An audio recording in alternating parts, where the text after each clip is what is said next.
সারা জীবনের জন্য সাক্ষী থাকলাম হে গোবিন্দ, এই সেই তোমার দ্বারকা নগরী যেটা একসময় গান্ধারীর অভিশাপে ধ্বংস হয়ে গিয়েছিল।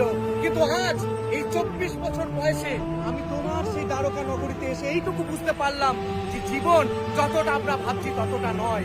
জীবন অনেক ছোট, আমরা ভাবে আমরাই অনেক কিছু, কিন্তু আমরা কিছুই নয়। তুমি সবকিছুর সৃষ্টিকর্তা, কিন্তু তোমার জায়গায় আজকে ডুবে গেছে এই নদীর নিচে।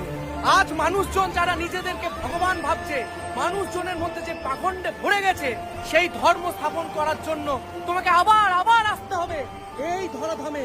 এই সেই ধরাধাম যেখানে ভগবান শ্রীকৃষ্ণের একসময় সোনার দ্বারকা নগরী ছিল, কিন্তু আজ সেটা সমুদ্রের তলদেশে চলে গেছে।